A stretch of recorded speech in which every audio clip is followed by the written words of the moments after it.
तो आज हम लोग पढ़ेंगे पौधों की उपयोगिता। वैसे तो सिलेबस में पौधों और जंतुओं दोनों है, लेकिन आज पौधों की उपयोगिता के बारे में कुछ जानेंगे। पौधों की क्या मनुष्य के लिए उपयोगिता है, किस किस क्षेत्र में मनुष्यों को पौधे हेल्प करते हैं जिससे मानव जाति ज़्यादा से ज़्यादा अच्छे से परफॉर्म कर सके। तो उसमें पहला है, एक तो आप जानते ही हैं, पहला है भोजन।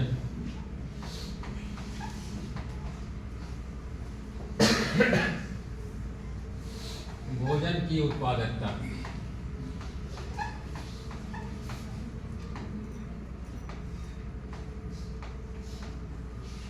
अधिकतर भोजन हम लोग डायरेक्टली या इनडायरेक्टली पौधे पे ही डिपेंड है। आप देखेंगे अपने चारों ओर के जितने भी जीव हैं, अगर मांसाहारी हैं वो भी शाकाहारी पे डिपेंड हैं, तो और शाकाहारी पौधों पे। बिना पौधों के भोजन इस पृथ्वी पे संभव नहीं है। पौधे ही ऐसे जीव हैं जिनके पास भोजन बनाने की कला है। वो भोजन बना सकते हैं किसके सहायता से? सूर्य के प्रकाश से। सूर्य के प्रकाश से भोजन बनाते हैं, इसलिए उनको पास जो विशेषता है उस विशेषता की सहायता से वो बनाते हैं। उससे उसी भोजन पे सब लोग और दूसरे जीव डिपेंड है। ऐसा है ना? आप जानते ही हैं कि प्रकाश संश्लेषण एक ऐसा प्रोसेस है, उस प्रोसेस के क्रम में पौधे अपना भोजन बनाते हैं और उसी प्रोसेस के द्वारा दूसरे जंतु पौधों पे अपना भोजन लेते हैं। तो एक तो भोजन की है। दूसरा जो विशेषता है पौधों की उपयोगिता, वातावरण में ऑक्सीजन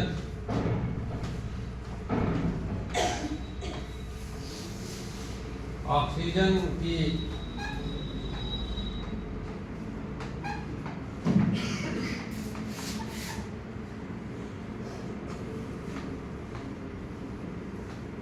जो ऑक्सीजन वातावरण में अवेलेबल है वो एक परसेंटेज फिक्स है ना, 21%। वो जो परसेंटेज है हमेशा स्टेबल है। स्टेबल तभी है क्योंकि हम लोग भी ऑक्सीजन लेते हैं, पौधे भी ऑक्सीजन लेते हैं। In the process of photosynthesis, respiration के क्रम में ऑक्सीजन चाहिए, और वो ऑक्सीजन जब सभी जीव ऑक्सीजन पे डिपेंड है तो वातावरण में ऑक्सीजन हमेशा कम होती जाएगी। तो बैलेंस बना रहना चाहिए। तो वो बैलेंस बनता है, पौधे प्रकाश संश्लेषण के क्रम में ऑक्सीजन को क्या करते हैं? रिलीज करते हैं। प्रकाश संश्लेषण एक प्रक्रिया जिसमें भोजन बनता है और पौधे ऑक्सीजन भी रिलीज करते हैं। तो पौधों की उपयोगिता दूसरी ये है कि वो ऑक्सीजन को रिलीज करते हैं जिससे ऑक्सीजन का बैलेंस वातावरण में एक समान बना रहता है। नहीं तो ऑक्सीजन की उपलब्धता कम हो जाएगी और हम लोग ऑक्सीजन नहीं ले पाएंगे, और ऑक्सीजन नहीं ले पाएंगे तो रेस्पिरेशन, एक श्वसन एक महत्वपूर्ण प्रोसेस है, और उस श्वसन को परफॉर्म नहीं करने की वजह से कोई जीव जिंदा नहीं रहेगा। क्योंकि श्वसन एक बेसिक रिक्वायरमेंट है सभी जीवों की। बिना श्वसन के, बिना ऊर्जा के, श्वसन मतलब ऊर्जा मिल ही नहीं पाएगी, और बिना ऊर्जा के कोई जीवित रह पाएगा? नहीं रह पाएगा। तो एक तो उपलब्धता ये होगी, और तीसरी उपलब्धता जो मेन है ये दवाइयाँ।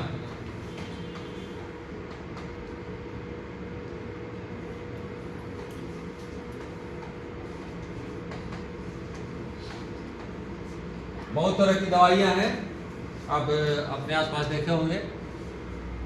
उसमें एक दवा है, आप सुने होंगे कि एंटीबायोटिक। और भी बहुत सारी दवाइयाँ हैं जो पेन किलर्स हैं।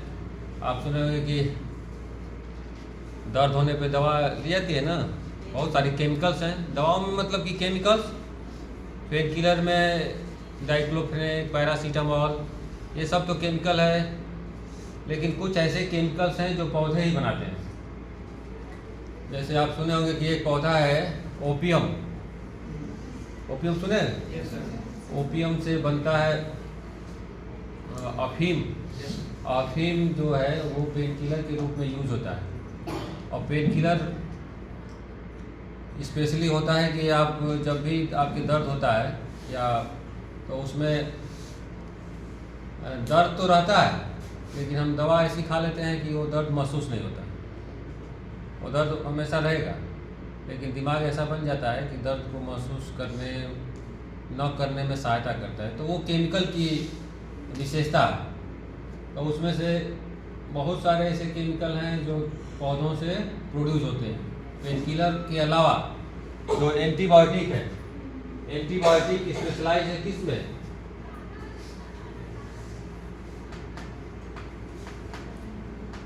एंटीबायोटिक स्पेशलाइज है जो एक केमिकल ही है,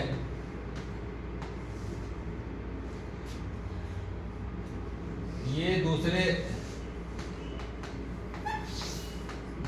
जीवों को मारने में।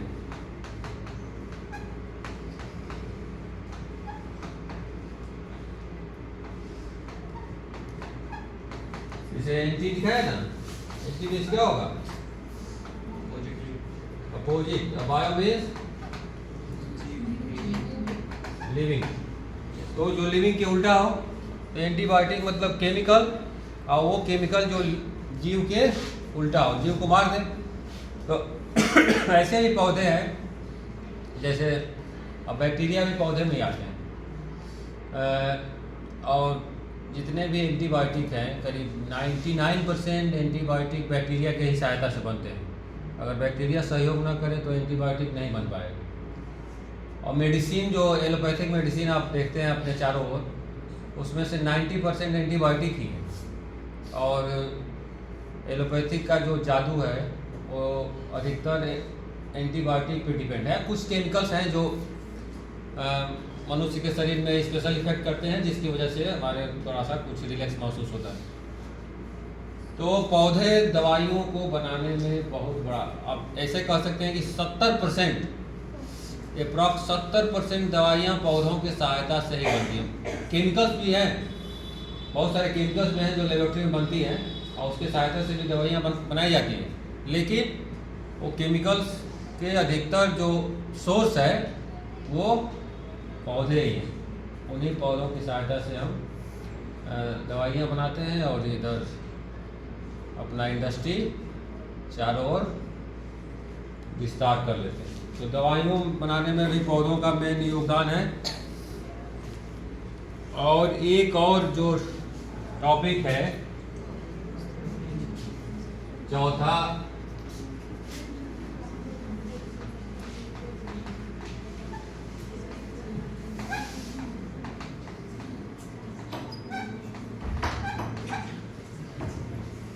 Nitrogen fixation. पिछले क्लास में मैं बता रहा था तो इसमें हमको लगा कि कुछ ज़्यादा हो गया, समझ में भी नहीं आ रहा था। तो नाइट्रोजन फिक्सेशन एक ऐसा प्रोसेस है जिसे आप कार्बोहाइड्रेट के लिए पौधे पे डिपेंड है, पौधे भी आसानी से कार्बोहाइड्रेट बना लेते हैं in the process of photosynthesis. जानते हैं ना फोटोसिंथेसिस में क्या बनता है? फोटोसिंथेसिस में कार्बोहाइड्रेट बनता है, सुक्रोज प्राइमरली वही बनता है। सेकेंड में और स्टोर करने के फॉर्म में चेंज हो सकता है, लेकिन प्राइमरली फोटोसिंथेसिस में कार्बोहाइड्रेट बनता है। लेकिन प्रोटीन बनने के लिए जिसमें नाइट्रोजन रिक्वायरमेंट है, और प्रोटीन का जो बिल्डिंग ब्लॉक है वो बिना नाइट्रोजन के परफॉर्म ही नहीं करेगा। और इन्वायरमेंट में नाइट्रोजन है और नाइट्रोजन को हम डायरेक्ट यूज नहीं कर सकते जैसे ऑक्सीजन को यूज करते हैं या जल हमारे लिए अवेलेबल है आसानी से। उसी तरह नाइट्रोजन जो इन्वायरमेंट में है, इस नाइट्रोजन को आप डायरेक्टली यूज नहीं कर सकते बिना इस नाइट्रोजन को दूसरे एलिमेंट से मिक्स किए या इसको इस तरह से कि यूजेबल फॉर्म में बिना बनाए।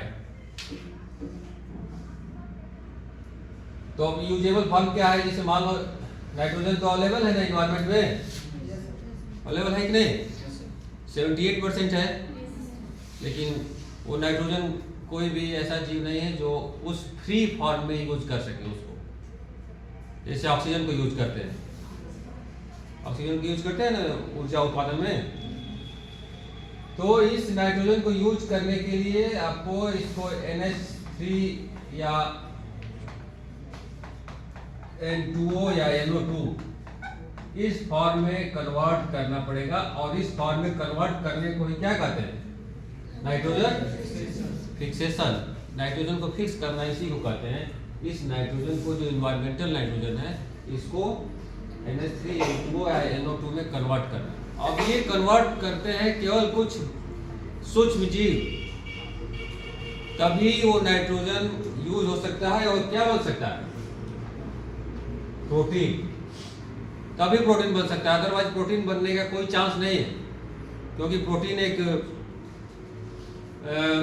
लार्ज मॉलिक्यूलर वेट सबस्टांस है, पदार्थ है, और उसमें बहुत ज़्यादा मात्रा में नाइट्रोजन लगती है। और भी ऐसे सबस्टांस है या पदार्थ हैं हमारे शरीर में, जीवों के शरीर में, जो प्रोटीन से बने हुए हैं या प्रोटीनियस नेचर के, जैसे हार्मोन्स और विटामिन्स, एंजाइम, इस सब में नाइट्रोजन है और सब में नाइट्रोजन चाहिए।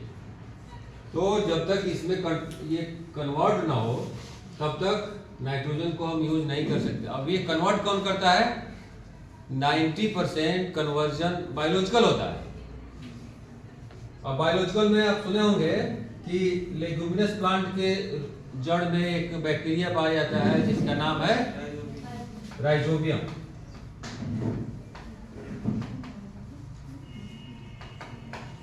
राइजोबियम एक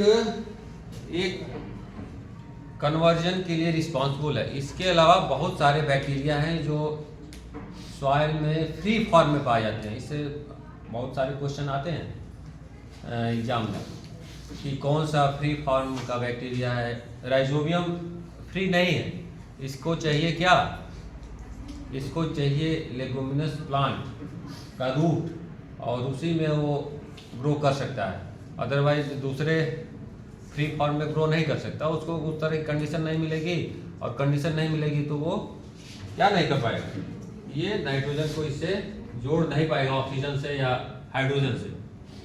यही जोड़ना इम्पोर्टेंट है। तो एक नाइट्रोजन फिक्सेशन बहुत लार्ज स्केल का प्रोसेस है जो इन्वायरमेंट में हमेशा चलता रहता है।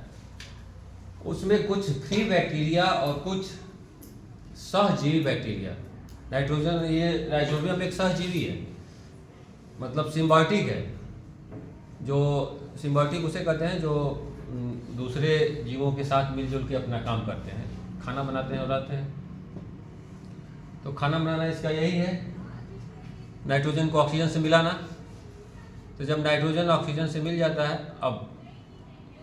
अब ये क्वेश्चन है कि सॉइल में कितने बैक्टीरिया हैं। आप ये हम किताब में पढ़े हैं कि अगर एक मुट्ठी सॉइल लेते हैं तो उसमें 5000 बैक्टीरिया हैं।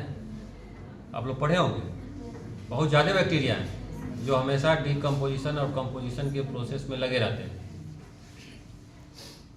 क्योंकि आप देखते हैं कि कोई भी अगर पत्ता या लिविंग ऑर्गेनिज्म डेड हो गया तो बहुत कम समय में ही वो मिक्स हो जाता है कि नहीं, सॉइल मिक्स हो जाता है। तो उसमें तो कुछ सूक्ष्म जीव हैं तभी मिक्स होते हैं।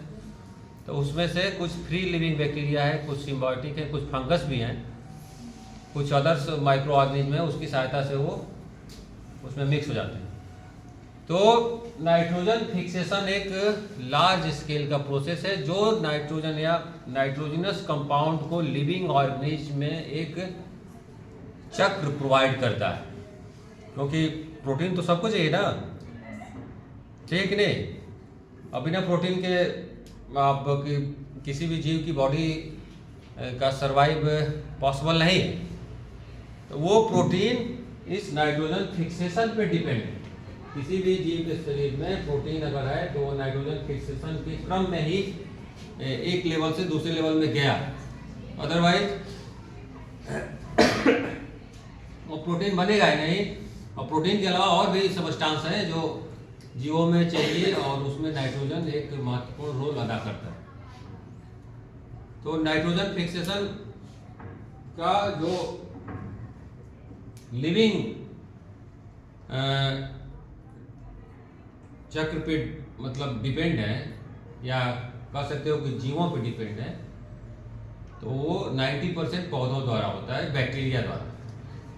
10% आप कह सकते हैं कि कंडीशन लाइटनिंग और टेनिंग होता है, कभी तेज की बादल चमकते हैं ना, तो नाइट्रोजन को वहाँ भी ऑक्सीजन से हाइड्रोजन से मिल जाता है, क्योंकि नाइट्रोजन इन्वायरमेंट में नाइट्रोजन और ऑक्सीजन दोनों है कि नहीं।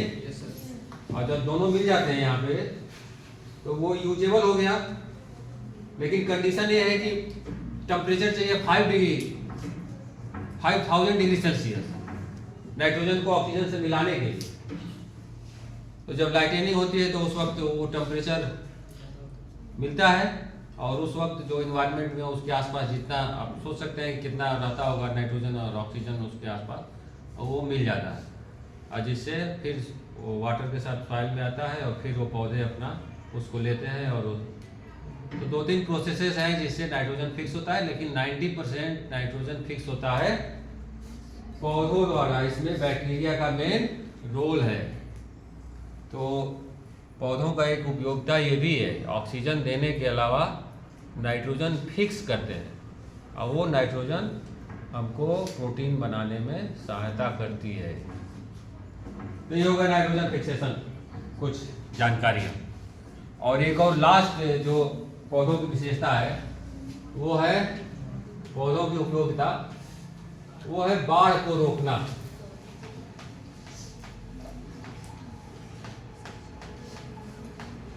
और इसमें ये भी एक जोड़ सकते हैं बाढ़ को रोकने के अलावा सॉइल इरोजन, मृदा अपरदन।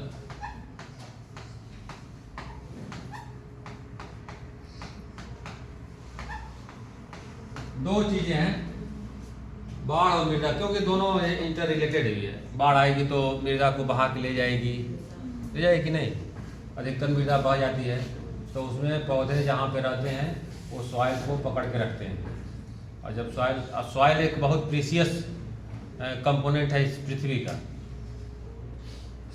सॉइल जानते हैं कि उसमें कुछ ह्यूमस मिला हुआ है, और जो उसको मिलने और उसके बनने का प्रोसेस बहुत लॉन्ग, और जब एक बार बन गया, एक बार ख़त्म हो गया, तो फिर सॉइल बनने में बहुत हज़ारों साल लगते हैं। तो मृदा एक प्रीसियस है, इसलिए उसको संरक्षित रखना हमारा एक जिम्मेवारी है, और पौधे भी उसमें सहयोग करते हैं। और मृदा के साथ साथ बाढ़ भी आती है, तो बाढ़ को भी रोकने में वो सहायता करते हैं। तो ये हो गया पौधों की उपयोगिता। बस आज इतना ही।